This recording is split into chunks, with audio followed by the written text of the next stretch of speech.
जय हिंद जय भारत बच्चों, सभी का स्वागत है हमारे प्यारे से चैनल संजय क्लासेस पर। तो बच्चों, जैसा कि आप जानते हो, मैंने आपको लास्ट लेक्चर में जो है रिफ्लेक्शन के बारे में पढ़ाया और आपको जो है रिफ्रैक्टिव इंडेक्स के बारे में पढ़ाया।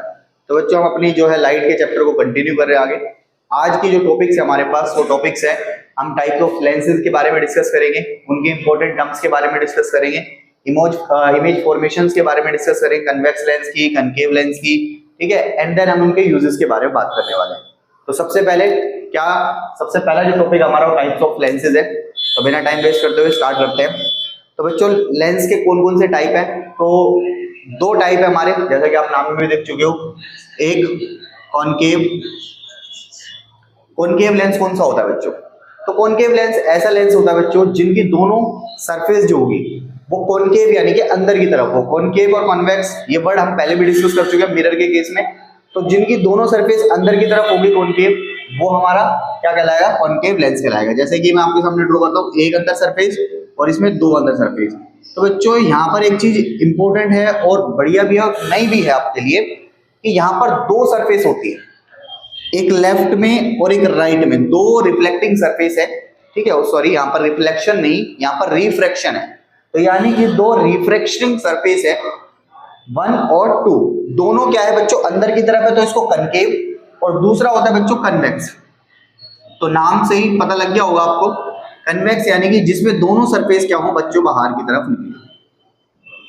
आप देख सकते हो, तो इसमें ये वाली सरफेस भी और ये वाली सरफेस भी, दोनों की दोनों क्या है बच्चों? बाहर की तरफ निकली हुई है। और ऐसे लेंस को हम क्या कहते हैं? कन्वेक्स लेंस कहते हैं। बच्चों, अब बात आती है, क्या सर ये अंदर से बिल्कुल खाली होते हैं? नहीं बच्चों, इसमें क्या होता है, अंदर से क्या होता है, ये पूरे फिल होते हैं। जिस भी मटेरियल से बने हैं, ग्लास से बने हैं तो ग्लास होगा पूरा का पूरा अंदर से। और बच्चों, अगर ये प्लास्टिक या फाइबर से या किसी भी चीज के लेंस बने हुए हैं तो वही पूरा अंदर से भरा होगा, यानी कि अंदर से खाली नहीं होने वाला। क्यों? क्योंकि हम जानते हैं बच्चों, हमें पता है कि जब रे ऑफ लाइट इसके अंदर एंटर करेगी तो वो एक मीडियम से दूसरे मीडियम में एंटर करेगी, तो ग्लास दूसरा मीडियम हो जाएगा वहां पर, ठीक है। तो इसी तरीके से हमारे क्या होता है बच्चों? लेंस बने हुए होते हैं। तो ये दो टाइप के लेंस है जिनके बारे में हम अभी स्टडी करने वाले हैं। नेक्स्ट क्या है बच्चों हमारा? नेक्स्ट जो है वो है हमारा इंपोर्टेंट टर्म्स। इंपोर्टेंट टर्म्स कौन कौन सी इंपोर्टेंट टर्म्स हम यहाँ पे इस्तेमाल करेंगे? तो जैसा कि आप हम पहले भी पढ़ चुके हैं, तो कुछ इंपोर्टेंट टर्म्स है बच्चों, जैसे कि एपर्चर यानी कि एमएन। एपर्चर क्या होता है? लेंस का एपर्चर किसको कहते हैं बच्चों? जैसे कि हमने मिरर में पढ़ा था कि एपर्चर का मतलब होता है कि वो एरिया जिसमें से लाइट एंटर कर सकती है मिरर के अंदर। तो सेम उसी तरीके से वो एरिया जिसमें से लाइट एंटर कर सकते हैं किसी लेंस के अंदर, लाइक यहाँ पर देख सकते हो आप, ये वो एरिया है, या फिर ये इतना वो एरिया है। अगर रे ऑफ लाइट आएगी, समझ रहे हो आप, तो वो किसके अंदर से आएगी बच्चों? लेंस के अंदर से आएगी। अगर इसके बाहर रे ऑफ लाइट गई तो वो लेंस के अंदर एंटर नहीं करेगी। तो यानी कि वो एरिया या फिर वो गेट, द्वारक हिंदी में कहते हैं, वो गेट जिसमें से लाइट अगर आए और वो किसके अंदर से आए? लेंस के अंदर से आए, तो उसको हम एपर्चर के नाम से जानते हैं। तो यहीं पर एपर्चर हो गया। तो जैसे कि अगर मैं बात करूं तो भाई हमारे पास कन्वेक्स है, तो M और N ये एपर्चर कहलाएगा। अगर कनकेव है तो ये हो गया हमारा कनकेव, M और N ये हमारा क्या कहलाएगा? एपर्चर कहलाएगा। क्लियर? तो पहला पॉइंट बच्चों क्या था? एपर्चर का था। दूसरा पॉइंट आता है बच्चों ऑप्टिकल सेंटर। क्या आता है? Optical centre. ऑप्टिकल सेंटर बच्चों O से शो किया जाता है, यानी कि डिनोट किया जाता है। ऑप्टिकल सेंटर क्या होता है बच्चों? तो जो हमारा लेंस होता है उसका एक सेंटर भी होता है बच्चों, जिसको O से दिखाते हैं। लेंस का मिड पॉइंट कह लो आप, लेंस के बीचों बीच एक पॉइंट होता है सेंटर, जिसको हम क्या कहते हैं? ऑप्टिकल सेंटर O कहते हैं। क्लियर? बहुत इजी पॉइंट है, ज्यादा नहीं है मुश्किल वाले। नेक्स्ट पॉइंट आता है बच्चों, इसके बाद जो नेक्स्ट पॉइंट हमारा ऑप्टिकल सेंटर के बाद वो आता है प्रिंसिपल एक्सिस। ये सारी टर्म्स आप पहले भी पढ़ चुके हो बच्चों, ठीक है, तो टेंशन लेने की जरूरत नहीं है। प्रिंसिपल एक्सिस क्या है बच्चों? कोई भी लेंस है, चाहे वो कनकेव है, उसका एक ऑप्टिकल सेंटर होगा। तो ऑप्टिकल सेंटर से पास होकर जाने वाली एक, कह सकता हूं मैं कि नॉर्मल एक्सिस, जो कि इमेजिनरी एक्सिस होती है, वो प्रिंसिपल एक्सिस होती है। तो यानी कि ऑप्टिकल सेंटर से पास होकर जाएगी।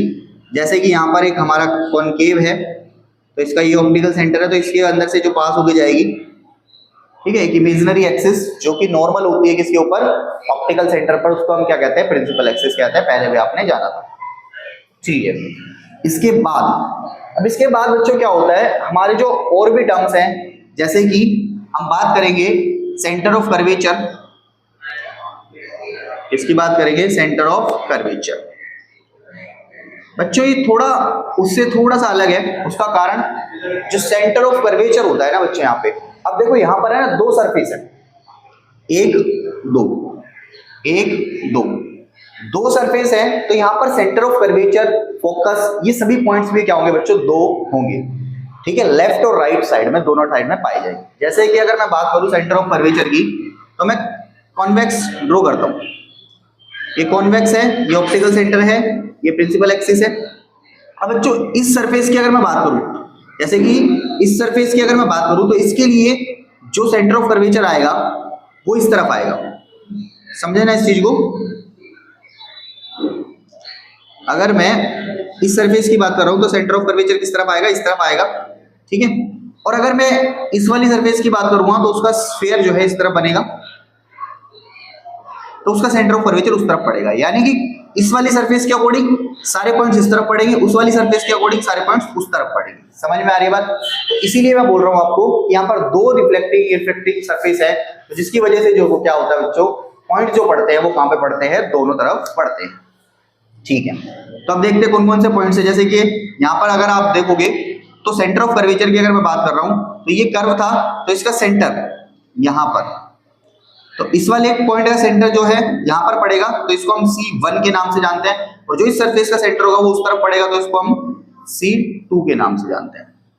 ठीक है बच्चों, तो उसी तरीके से सेम कॉनकेव बना लेते हैं। तो कॉनकेव बना लिया बच्चों हमने, तो यहाँ पर भी क्या होगा, सेम इस सरफेस का जो स्फीयर होगा वो इस तरफ बनेगा, उस सरफेस का जो स्फीयर होगा वो उस तरफ बनेगा, तो उसी हिसाब से सेंटर पड़ेंगे C1 और C2। हम वही है, एक मानकर चलते हैं कि भाई लेंस के जो लेफ्ट साइड में उसको 1 का नाम देके चलते हैं, और जो लेंस के राइट साइड में उसको हम 2 का नाम देकर चलते हैं। ठीक है, तो ये सारी बातें, तो ये हो गए बच्चों सेंटर ऑफ कर्वेचर। नेक्स्ट जो पॉइंट है बच्चों वो है हमारा फोकस। क्या है, फोकस। तो अगर नोट करना है बच्चों, इसको नोट कर लो अच्छे से। ठीक है, चलिए अब नेक्स्ट जो पॉइंट बच्चों डिस्कस करेंगे वो कौन सा होगा, फोकस का पॉइंट होगा। ठीक है, चलिए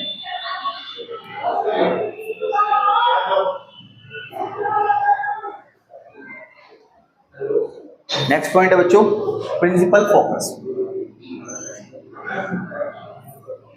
क्या होगा, प्रिंसिपल फोकस। अब फोकस बच्चों वही जो आपको पहले भी डिस्कस किया आपके साथ, क्या हमारे पास लेंस है, तो लेट सपोज ये हमारा लेंस है, ये ऑप्टिकल सेंटर, ये प्रिंसिपल एक्सिस। तो जो प्रिंसिपल एक्सिस के पैरेलल रे ऑफ लाइट छोड़ते हम, और वो कहां पर टकराते हैं बच्चों, आफ्टर रिफ्रैक्शन बेंडिंग होकर एक पॉइंट पर टकराते हैं, जिसको हम किसका नाम दे रहे हैं, फोकस का नाम दे रहे हैं, यानी कि ये होगा F2। अब आपको समझ में आ रहा होगा मैं F2 क्यों बोल रहा हूँ, क्योंकि सेकंड सरफेस का ये फोकस है, तो इसलिए F2, और ये फर्स्ट सरफेस का फोकस इस तरफ होता है, तो इसलिए इस तरफ क्या आ जाता है बच्चों, F1 का नाम आ जाता है। ठीक है, तो F1 और F2 होते हैं दोनों तरफ, तो हम जो है ऑब्जेक्ट को किस तरफ मान के चलते हैं, लेफ्ट साइड में मान के चलते हैं, इसलिए हम F2 को मेन मानकर चलते हैं यहाँ पर। समझ में आ रही बात? उसी तरीके से बच्चों अगर मैं बात करूं कनकेव की, तो ये ऑप्टिकल सेंटर है, तो रे ऑफ लाइट ऐसे आई, और हमें पता है कनकेव में क्या होता है बच्चों, डाइवर्जिंग। देखो ये कन्वर्जिंग होता है। कन्वर्जिंग क्यों बोल रहे हैं हम इसको, क्योंकि बच्चों रे ऑफ लाइट आएगी तो ये कन्वर्ज कर देता है लाइट को इकट्ठा करता है, एक पॉइंट पर डालता है। ठीक है, और यहाँ पर क्या करता है, ये लेंस की जो प्रकृति है, यानी कि ये लेंस का जो नेचर है वो है डाइवर्जिंग नेचर, यानी कि ये रे ऑफ लाइट को क्या करेगा, फैला देता है। ठीक है, अब इसकी वजह से ये रे ऑफ लाइट कहीं इंटरसेक्ट तो करेगी नहीं प्रिंसिपल एक्सिस पे, लेकिन अगर हम इसको ध्यान से देखें तो ये कहीं ना कहीं पीछे से इंटरसेक्ट करती हुई नजर आती है हमें। ऐसा अपीयर होता है कि हाँ भाई वो कहां पर इंटरसेक्ट कर रही होगी, कहीं पीछे प्रिंसिपल एक्सिस पर इंटरसेक्ट कर रही होगी, तो यहाँ पर F1 डालते हैं। समझ में आएगा? तो इसका फोकस किस तरफ पड़ जाता है बच्चों, लेफ्ट साइड में पड़ जाता है F1। और अगर हम चाहें तो इस तरफ अगर ऑब्जेक्ट रखेंगे तो वो फिर उस तरफ पड़ जाएगा। तो ऐसा कुछ भी नहीं है, ऑब्जेक्ट हम रख तो किसी भी तरफ सकते हैं, लेकिन हमारा एक कहते हैं ना रिवाज है, कस्टम है कि ऑब्जेक्ट को हम किस तरफ रखेंगे, हमेशा लेफ्ट साइड में ऑब्जेक्ट को रखेंगे। तो उसी अकॉर्डिंग हमारा फोकस डिसाइड होता है। तो ये था बच्चों हमारा प्रिंसिपल फोकस। प्रिंसिपल फोकस के बाद बच्चों अब हमें जो है कुछ और टर्म्स जैसे कि कुछ रिलेशन, जैसे कि अगर मैं बात करूं रेडियस ऑफ कर्वेचर की तो बिल्कुल आसान है, रेडियस ऑफ कर्वेचर।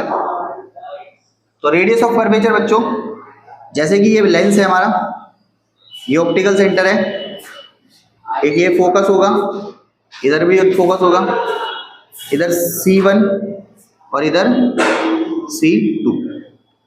तो बच्चों रेडियस ऑफ कर्वेचर वही कि कर्वेचर से सेंटर ऑफ कर्वेचर से हमारा जो है ऑप्टिकल सेंटर तक का जो डिस्टेंस कहलाता है वो रेडियस ऑफ कर्वेचर कहलाता है। तो ये ऑप्टिकल सेंटर है, यहाँ तक का डिस्टेंस जो कहलाएगा वो क्या कहलाएगा बच्चों, रेडियस ऑफ कर्वेचर कहलाएगा। ठीक है, सेम उसी तरीके कनकेव में भी होता है, कनकेव में कुछ अलग चीज नहीं है। ये ऑप्टिकल सेंटर है, ये प्रिंसिपल एक्सिस है, F1 F2 C2 C1, तो ये कहलाएगा हमारा रेडियस ऑफ कर्वेचर, यहाँ से ऑप्टिकल सेंटर से C तक का डिस्टेंस, ये हमारा क्या कहलाता है बच्चों, रेडियस ऑफ कर्वेचर कहलाता है। उसके बाद अगर मैं बात करूं बच्चों तो आप सभी जानते हो कि रेडियस ऑफ कर्वेचर में और हमारे फोकस में के जो डिस्टेंस होता है यानी फोकल लेंथ में क्या रिलेशन है, जो पहले भी पढ़ चुके हम कि R जो है वो 2F के बराबर होता है। यानी कि R क्या है बच्चों, रेडियस ऑफ कर्वेचर जो होता है वो दो फोकस को मिलाकर, यानी कि एक फोकस जो होता है वो एक्चुअल में मिड पॉइंट माना जाता है इस पूरे R का, तो वो दो हिस्सों में बराबर बांटता है। तो सीधी सी बात है एक फोकल लेंथ निकल के आती है यहाँ पर, जो नेक्स्ट पॉइंट है हमारा क्या, फोकल लेंथ। तो फोकल लेंथ किसको कह रहे हैं हम, फोकल लेंथ कह रहे हैं बच्चों, ठीक है, सीधी सी बात है हमारा जो फोकस होता है वहां तक का डिस्टेंस, यहां से लेके यहां तक का डिस्टेंस। ठीक है, अगर मैं इसी में शो करूं तो ये हमारी फोकल लेंथ कहलाएगी। हालांकि फोकल लेंथ क्या हो जाती है, दो पाई जाती है एक ही आर के बीच। समझ में आ रही बात? तो इसको हम किसके नाम से जानते हैं बच्चों, फोकल लेंथ के नाम से जानते हैं। तो ये इंपॉर्टेंट टर्म्स थी बच्चों जो किसके बीच में हमने लेंस के रिगार्डिंग पढ़नी थी। ठीक है, तो इसको नोट कर लीजिए। चलिए कर लिया नोट, चलो। तो ये टर्म्स हमने पहले भी डिस्कस की हुई है बच्चों, तो ज्यादा टेंशन लेने की जरूरत नहीं है। चलिए इसके बाद चलते हैं हम नेक्स्ट पॉइंट पर अपने। ठीक है, चल मिटा देते हैं इसको। अब बच्चों देखो हमने इंपॉर्टेंट टर्म्स जान ली जो कि डायग्राम बनाने के लिए इंपॉर्टेंट है, जरूरी है। उसके बाद हम देखेंगे कुछ properties of ray of light, कैसे वो लेंस पर बिहेव करती है लाइट। ठीक है, चलो। तो हमने पहले भी पढ़ा था बच्चों, अगर कोई रे ऑफ लाइट क्या होती है बच्चों, मान लेते हैं हम कि हमारे पास एक ये लेंस है, ये ऑप्टिकल सेंटर है, ये प्रिंसिपल एक्सिस है। ठीक है, कहते हैं कोई रे ऑफ लाइट अगर पैरेलल आएगी, कोई रे ऑफ लाइट अगर पैरेलल आएगी बच्चों, तो वो बैंड होकर कहां से जाएगी, पॉइंट से इंटरसेक्ट करेगी, जिसको हम फोकस का नाम देते हैं। ये पहले भी आपने पढ़ा हुआ। ठीक है, तो ये पहली प्रॉपर्टी हमारी, आफ्टर बेंडिंग कहां से जाएगी, फोकस से जाएगी। अगर कोई रे ऑफ लाइट बच्चों क्या हो रहा है, फोकस से आ रही है, इसकी ऑपोजिट, मान लो ये फोकस है, अगर कोई रे ऑफ लाइट फोकस से आ रही है और वो लेंस पर पड़ रही है, तो वो कैसे जाएगी बच्चों, पैरेलल चली जाएगी। लेंस के कैसे जाएगी, प्रिंसिपल एक्सिस के पैरेलल चली जाएगी।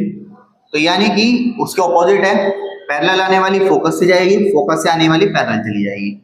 लेकिन वहीं पर कनकेव के केस में क्या होता है, कॉनकेव के केस में बच्चों अपीयर होता है। क्या होता है, अपीयर होता है।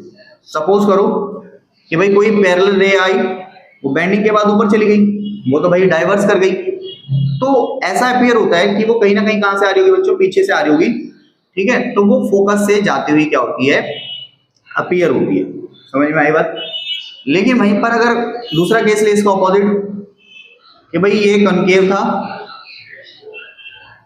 कोई फोकस से आती हुई अपीयर हो, जैसे मान लो ये फोकस है, ठीक है, तो रे ऑफ लाइट क्या है, फोकस से आती हुई क्या होगी, अपीयर होगी। यानी कि अगर कोई रे ऑफ लाइट ऐसे आ रही है सीधा, अगर ये बीच में ना होता तो शायद वो कहां से चली जाती, फोकस से चली जाती, लेकिन वो कैसे चली जाएगी, पैरेलल चली जाएगी। समझ में आई बात? तो इसी तरीके से हमारा क्या है, बेंडिंग जो है होती है लाइट की। तो दो प्रॉपर्टी थी, ठीक है, एक फोकस से आएगी तो सीधी सी बात है पैरेलल जाएगी, और दूसरी पैरेलल आएगी तो फोकस से जाएगी, ठीक है। उसके बाद बच्चों एक और है क्या, कि अगर कोई ray of light optical centre से पास होती है तो विदाउट एनी डिफ्लेक्शन सीधा निकल जाएगी। इंपॉर्टेंट है बच्चों, और इन पूरे डायग्राम्स में यही बात करने वाले हम, क्या कि कोई रे ऑफ लाइट अगर ऑप्टिकल सेंटर से पास होती है बच्चों तो विदाउट एनी डिफ्लेक्शन क्या हो जाएगी, सीधा निकल जाएगी। तो इन प्रॉपर्टी का इस्तेमाल करने वाला हूं इमेज फॉर्मेशन में बच्चों, तो नोट कर लीजिए इनको भी। चलिए कर लिया नोट, चलो अब आगे चलते हैं बच्चों, क्या भाई इमेज फॉर्मेशन पे चलते हैं, नेक्स्ट जो टॉपिक है हमारा, ठीक है। चलिए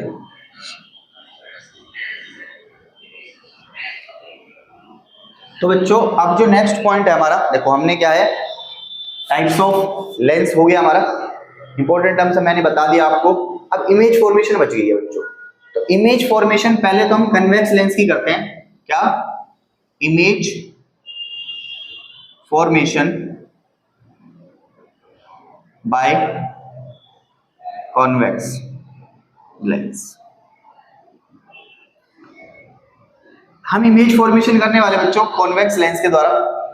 तो इमेज फॉर्मेशन कौन कौन से पॉइंट्स पर करेंगे बच्चों, तो सारे पॉइंट्स मैं आपको बताने वाला हूं, जैसे कि हमने मिरर में किया था, कैसे कि भाई हमने इन्फिनिटी का केस भी देखा था, फिर इन्फिनिटी से थोड़ा आगे आ गया ऑब्जेक्ट, ऐसे करते करते हम सारे पॉइंट्स यहाँ पे डिस्कस करने वाले। तो अगर मैं बात करूं बच्चों, कन्वेक्स बनाएंगे सबसे पहले तो सेटअप तैयार करना है आपको। तो कॉन्वेक्स है ये, ऑप्टिकल सेंटर बना लिया, प्रिंसिपल एक्सिस बना ली। और एक बात मैं बता दूं, यहां पर क्या है, मिरर से आसान है इमेजेस का फॉर्मेशन करना, मिरर से भी आसान। क्यों? क्योंकि यहाँ पर रे ऑफ लाइट को याद ही नहीं करना, कुछ भी नहीं करना आपको। F1 ये हो गया। अच्छा बच्चों, F1 जो होता है वो फोकस जीरो ऑप्टिकल सेंटर से लेके यहाँ तक का डिस्टेंस होता है, तो ये इसका दुगना होता है, तो इसको हम 2F1 भी लिख सकते हैं, ऐसी कोई दिक्कत होने वाली नहीं है आपको, ठीक है। तो आपकी बुकों में 2F1 लिखा हुआ है, यहाँ पर F2 और 2F2। तो बच्चों अभी हमारा जो ऑब्जेक्ट है वो इन्फिनिटी पर है फर्स्ट, और जब इन्फिनिटी पे होगा आपको इमेज कैसे फॉर्म करनी है, ठीक है। तो पॉइंट कौन सा हमारा, ऑब्जेक्ट एट इन्फिनिटी। ऑब्जेक्ट जब बच्चों इन्फिनिटी पे होता है तो जो इमेज बनाते हैं हम वो कैसे बनाते हैं, कि ऑब्जेक्ट से जो रे ऑफ लाइट पड़ेगी लेंस पर वो बिल्कुल पैरेलल होंगी दोनों तरफ से। और आपको पता है अभी मैंने प्रॉपर्टी पढ़ाई थी, जो रे ऑफ लाइट पैरेलल आती है वो कहां से पास होती है बच्चों, फोकस से पास होती है। तो आफ्टर बेंडिंग कहां से पास होगी, फोकस से पास होगी। तो इसका मतलब कहीं ना कहीं जो इमेज का फॉर्मेशन होने वाला है बच्चों वो एट फोकस।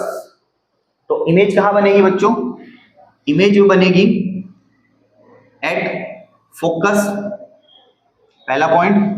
दूसरा पॉइंट बच्चों, इमेज फोकस पर बन रही है, बिल्कुल पॉइंट साइज, इसका जो साइज होगा वो पॉइंट साइज होगा, छोटी इमेज बनेगी बिल्कुल। तीसरा पॉइंट बच्चों, रियल और इन्वर्टेड बनेगी, रियल एंड इन्वर्टेड, उल्टी बनेगी, ठीक है। अभी इसमें तो आपको शो नहीं हो रहा है क्योंकि इमेज जो है वो बहुत ज्यादा छोटी है, तो आपको इन्वर्टेड शो नहीं हो रही है, लेकिन अगले वाले डायग्राम में आपको ये चीज शो होगी कि कैसे वो इन्वर्टेड है, ठीक है। तो ये था हमारा इन्फिनिटी का केस बच्चों। अब हमारा ऑब्जेक्ट जो है इन्फिनिटी से उठ के आगे आ गया है, तो यानी कि ऑब्जेक्ट एट, या फिर ऑब्जेक्ट हम इन्फिनिटी से अगला केस जो लेंगे बियॉन्ड सी लेंगे बच्चों। ऑब्जेक्ट जो है किस पे है, बियॉन्ड सी। सी यानी कि हमारा 2F1, तो आप इसको रिप्लेस कर सकते हो 2F1 से, ठीक है। 2F1 से बियॉन्ड, तो वही है, आपको क्या करना है, डायग्राम तैयार करना है अपना, जो जो टर्म्स हमने पढ़ाई आपको वो सारी। तो F1 ये हो गया, 2F1 ये हो गया, यहां पर ऑब्जेक्ट है बच्चों, ठीक है, यहां पर F2 होगा और क्या होगा 2F2। तो जब रे ऑफ लाइट, अच्छा डायग्राम में बनाने के लिए हमें दो रे की जरूरत होती है। तो पहली रे तो बच्चों कैसी जाएगी, पैरेलल जाएगी। तो फर्स्ट रे ऑलवेज पैरेलल, मैंने पहले ही बताया। और जो पैरेलल जा रही है बच्चों वो आफ्टर बेंडिंग फोकस से पास होगी, सबको पता है। दूसरी रे कहां से जाएगी बच्चों, तो दूसरी रे जाएगी बच्चों ऑप्टिकल सेंटर से। कहां से पास होगी, ऑप्टिकल सेंटर। चलिए ध्यान से बनाना बच्चों थोड़ा। दूसरी रे जो है हमारी ऑप्टिकल सेंटर से पास होगी। और बच्चों जब वो ऑप्टिकल सेंटर से पास होगी तो आपका जो इंटरसेक्शन निकल के आएगा वो कहीं ना कहीं क्या निकल के आएगा बच्चों, जो हमारा F2 और 2F2 उसके बिल्कुल बीच में निकल के आएगा। बिल्कुल मतलब वही बिटवीन F2 एंड 2F2। तो वही हमारी क्या हो जाएगी, इमेज फॉर्मेशन हो जाएगा। तो इमेज की पोजीशन की अगर मैं बात करूं तो मैं बोलूंगा इसको क्या, कि भाई ये बनती है हमारी between F2 and 2F2। Size की अगर मैं बात करूं बच्चों तो ऑब्जेक्ट से थोड़ी छोटी होगी, स्मॉलर देन ऑब्जेक्ट बोल सकता हूं या फिर स्मॉलर साइज बोल सकता हूं। अभी आपको देखने में थोड़ी लग रहा होगा सर बराबर है, लेकिन जब आप डायग्राम बनाओगे तो आपको पता लग जाएगा, ठीक है। दूसरी चीज बच्चों क्या, नेचर की अगर बात करूं तो रियल एंड इन्वर्टेड, इन्वर्टेड आपको दिखाई दे रही है नीचे की तरफ बन रही है, रियल एंड इन्वर्टेड, ठीक है। तो यानी कि रियल और इन्वर्टेड बनने वाली है। तो इमेज वैसे ही है बच्चों जैसे पहले हमने ड्रॉ करी थी मिरर के केस में, ठीक है। बस अब बनाने का तरीका आसान है कि भाई एक रे पैरेलल दूसरी ऑप्टिकल सेंटर से, सब में सेम होने वाला है, ठीक है। नेक्स्ट है ऑब्जेक्ट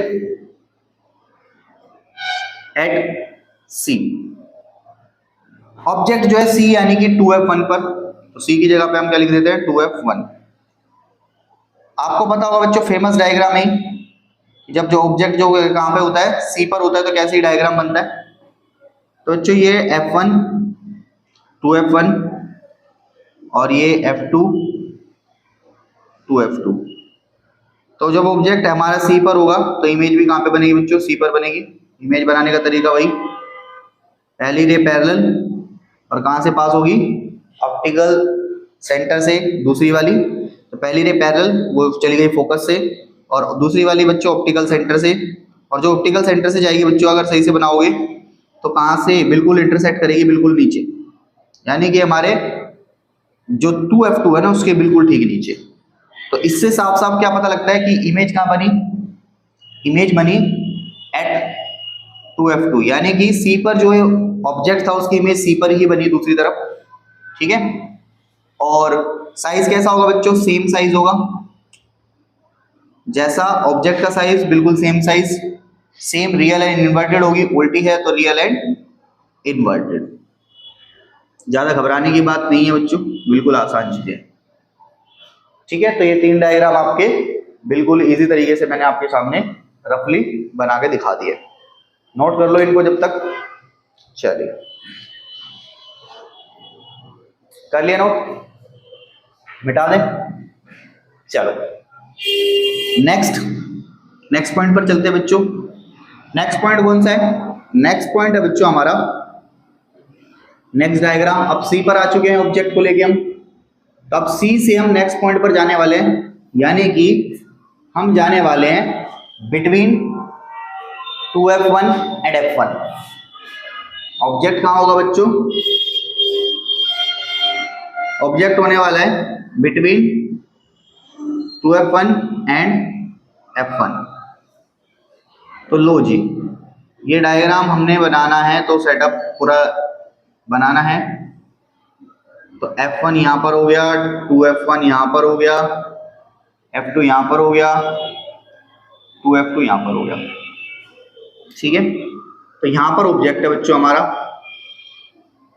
तो जब ऑब्जेक्ट यहां पर है तो एक रे कैसी जाएगी, parallel to the principal axis, जो आफ्टर रिफ्लेक्शन फोकस से, कोई घबराने वाली बात नहीं। दूसरी रे कहां से जाएगी बच्चों, दूसरी रे जाएगी कहां पर, ऑप्टिकल सेंटर से। अब ऑप्टिकल सेंटर से जाएगी तो बच्चों ध्यान रखना ऑप्टिकल सेंटर से जाने वाली रे क्या होती है? बिल्कुल विदाउट एनी डिफ्लेक्शन सीधी निकल जाती है। तो जब ऑप्टिकल सेंटर से जाने वाली रे विदाउट एनी डिफ्लेक्शन सीधी निकलेगी तो आपको इंटरसेक्शन जो देखने को मिलेगा बच्चों वो कहीं ना कहीं जो है बियॉन्ड सी के, यानी कि जो 2f2 था ना, ये भी तो सी है हमारा, उसके उधर देखने को मिलेगा बियॉन्ड सी। तो यहाँ पर क्या देखने को मिलेगा कि जैसे सी से आगे ऑब्जेक्ट आया हमारी इमेज कहाँ पे चली गई, उस वाले सी से उधर चली गई। ठीक है, तो ये चीज आपको देखने को मिलेगी। तो अगर हम लिखें तो इमेज कहाँ बन रही है बच्चों? एट, या फिर बियॉन्ड सी लिखो इसको। अच्छा, बियॉन्ड सी लिखोगे तो कंफ्यूजन थोड़ी रहेगी, तो इसलिए पूरा लिखना पड़ेगा बियॉन्ड 2f2। अच्छा, पहले बच्चों इमेज बिल्कुल सेम साइज की बन गई थी ऑब्जेक्ट के, अब इमेज का साइज जो है बड़ा हो गया, यानी कि एनलार्ज बोलेंगे हम इसको। ठीक है, और इन्वर्टेड तो अभी भी है, तो रियल एंड इन्वर्टेड। ठीक है बच्चों, चलिए, तो ये था बच्चों हमारा इमेज कि सी जब ऑब्जेक्ट कहां पर हो बिटवीन 2f1 एंड f1। अब बच्चों हमारा जो ऑब्जेक्ट है वो आगे थोड़ा और कर देते हैं, ऑब्जेक्ट को रख देते हैं एट f1, फोकस पे ही डाल दिया ऑब्जेक्ट को। तो वही सेम चीज, लो जी, f1 पर ऑब्जेक्ट है,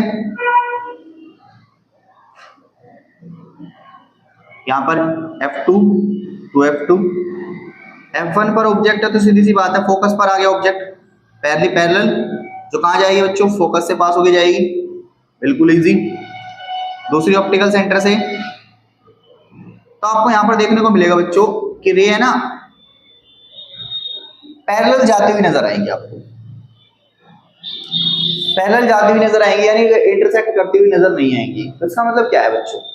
इंटरसेक्ट नहीं कर रही तो इसका मतलब बहुत नीचे जाके इंटरसेक्ट करेगी, हमें नहीं पता कहां पर जाकर इंटरसेक्ट करेगी। तो इसीलिए हम इसको बोलते हैं कि ये इमेज जो बनेगी ना बच्चों वो इन्फिनिटी पर बनेगी, एट इन्फिनिटी। आई होप आप रिलेट कर पा रहे हो चीजों को कि जब ऑब्जेक्ट फोकस पर आया तो इमेज इन्फिनिटी पर चली गई, जब ऑब्जेक्ट इन्फिनिटी पर था फर्स्ट केस में तो इमेज फोकस पर थी।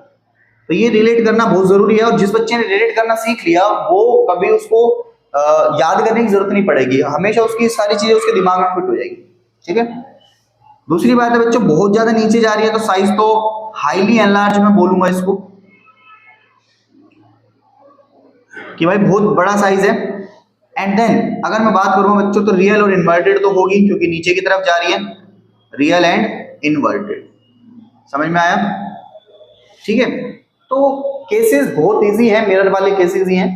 बस एक बात याद रखनी है कि यहां पर तो और भी ज्यादा आसान है क्योंकि रे ऑफ लाइट दोनों की दोनों फिक्स है, एक पैरेलल दूसरी ऑप्टिकल सेंटर से, कोई दिक्कत नहीं है, टेंशन लेने की जरूरत नहीं है। चलिए तो मिटा देते हैं बच्चों इसको, जल्दी से आप नोट कर लो फटाफट। चलिए कर लिया नोट? चलो अच्छा एक काम करते हैं, इसके नीचे ही बना देते हैं, ठीक है। तो नेक्स्ट जो है बच्चों हमारा अब जो है लास्ट है, ये ऑब्जेक्ट कहां चला गया बच्चों? ऑब्जेक्ट जो है f1 between f1 and optical centre O, इन दोनों के बीच में चला गया बच्चों ऑब्जेक्ट। ठीक है, ऑब्जेक्ट कहां चला गया? F1 और O के बीच में। तो ऑब्जेक्ट अगर चला जाता है तो इसको बहुत आसान है ड्रॉ करना। हमारा F1 ये था, 2F1 ये था, F2 2F2, तो यहां पर आ गया ऑब्जेक्ट। अब ऑब्जेक्ट यहां पे आएगा बच्चों तो सीधी सी बात है, अच्छा डायग्राम थोड़ा नीचे बनाना था, ठीक है, थोड़ा बिठाना पड़ेगा क्योंकि ऑब्जेक्ट जो है हमारा सीधा बनने वाला है, तो इसलिए इसको थोड़ा सा नीचे ले लेते हैं।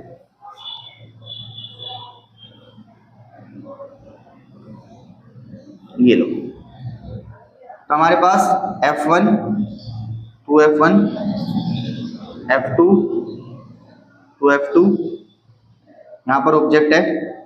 तो जो सीधी जाती रे ऑफ लाइट बच्चों कहां से चली जाती है? पैरेलल वाली, फोकस से, और जो दूसरी है वो ऑप्टिकल सेंटर से। तो आपको दिखाई दे रहा होगा ये नीचे जुड़ती हुई तो नजर नहीं आ रही, यानी कि इंटरसेक्ट करती हुई नजर नहीं आ रही, ठीक है।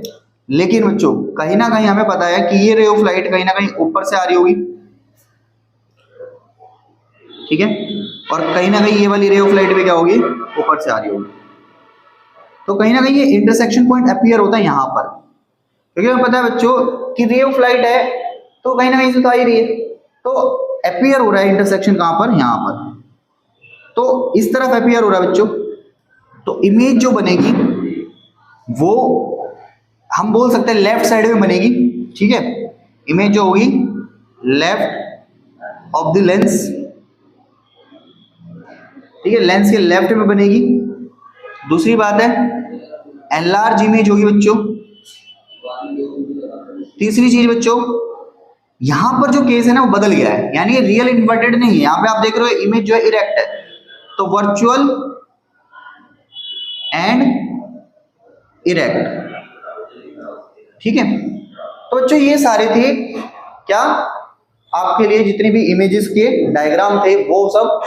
तो आपने यहाँ पर एक चीज नोटिस करी होगी बच्चों, जो कि आपने मिरर के केस में भी करी थी, कि जैसे जैसे ऑब्जेक्ट आगे आता है उसी के अकॉर्डिंग इमेज का भी जो है ट्रांसफर इधर उधर होता रहता है। तो ये सब रिलेट करना आपको आना चाहिए, ठीक है। पहले वही केस था कि इमेज सबसे छोटी, फिर थोड़ी बड़ी, फिर ऑब्जेक्ट के बराबर, फिर ऑब्जेक्ट से बड़ी, वही चीज चलती है बच्चों, ठीक है।